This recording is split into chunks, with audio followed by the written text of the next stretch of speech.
Oi gente, tudo bem com vocês? Eu me chamo Isabelle, mas podem me chamar de Isa. E hoje eu vou falar sobre... Arigato! Egito, viu gente? Eu vou falar sobre Grécia Antiga.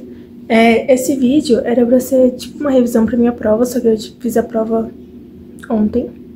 Então, mas eu queria deixar gravado do mesmo jeito, porque se quiser depois rever o conteúdo, aí eu consigo dar uma olhada. Então hoje eu vou falar sobre a Grécia Antiga, sobre os períodos principais, sobre as guerras e o fim.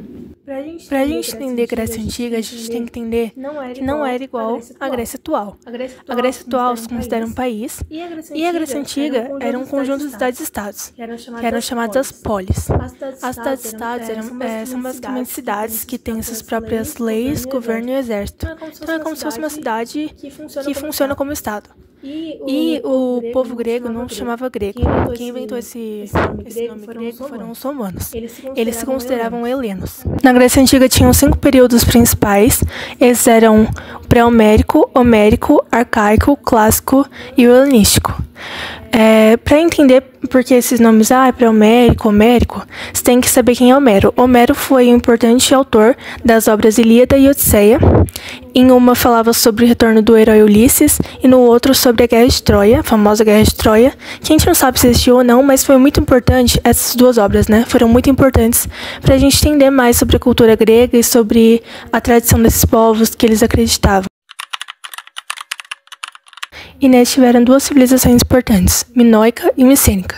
A minoica eram conhecidos como cretenses também, e a micênica eram os aqueus. Primeiro surgiu a minoica, eles tiveram um grande conhecimento marítimo, eles tinham meio que um império marítimo, e era uma taurocracia, e eles também tinham a vida inteira voltada para o palácio, então todas as atividades eram feitas entre o palácio, e as atividades eram feitas igualmente entre homens e mulheres. Supostamente, os aqueus, a civilização micênica, queimaram os palácios de Knossos, e então começou a ter meio que os dois convivendo juntos. E os micênicos aprenderam muito com os minoicos, principalmente em relação ao comércio marítimo, ao conhecimento do mar. Só que aí começaram a chegar outros povos, os jônios, dólios e eólios, e aí com isso o pessoal que já estava na cidade começou a ir para o campo, teve um êxodo rural, e aí começou o período homérico. No período homérico, tiveram a formação dos gênos, que são basicamente comunidades familiares.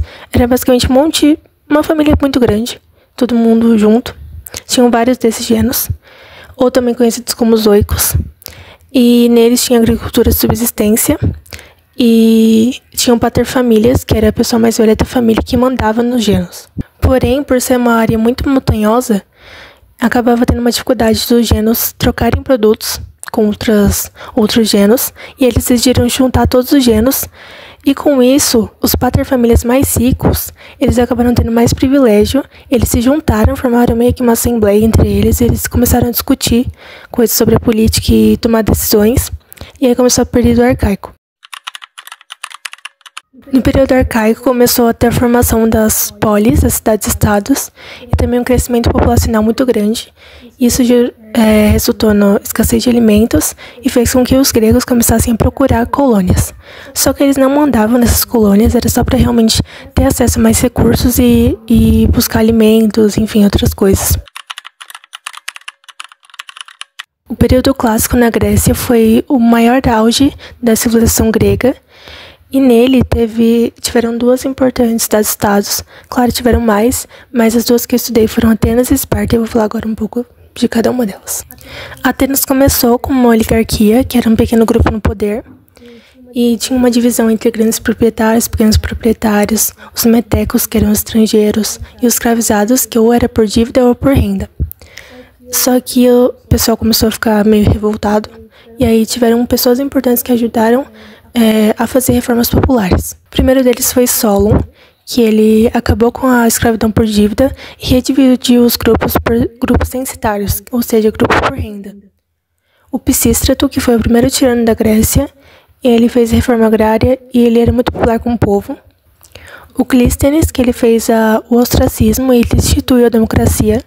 O ostracismo era uma lei que, se você cometesse algum crime contra a democracia, você era expulso de Atenas e não podia mais participar.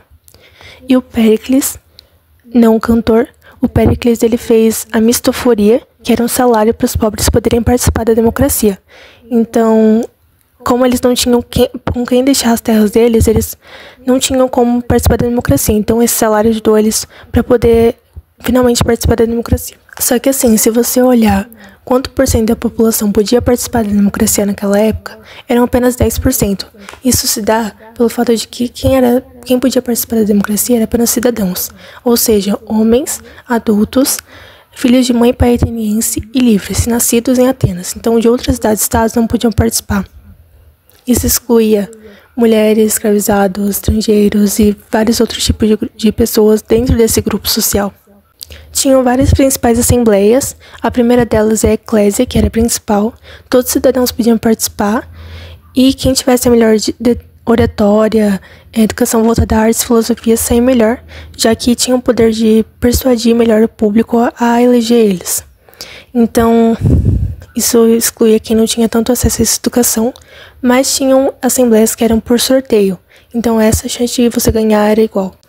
Já Esparta foi fundada pelos dórios, e a divisão social era espartanos, que eram considerados descendentes dos dórios, os periecos, que ajudaram os dórios, eles trabalhavam para os espartanos, e os ilotas, que não ajudaram os dórios, e por isso eles eram submetidos à violência e eram servos. Diferente de Atenas, onde você tinha que ser um bom cidadão para a democracia, em Esparta era voltado ao militarismo, então tinha muita questão de guerra, e os meninos desde 7 anos recebiam treinamento militar até os 30 anos, quando eles ganhavam porção de terra. Em Esparta, as mulheres não tinham direitos também, mas elas podiam participar somente assistindo, das assembleias, quando os maridos delas iam para a guerra, e elas podiam fazer exercícios físicos, já que elas sendo fortes, eles acreditavam que os filhos delas iriam ser fortes também.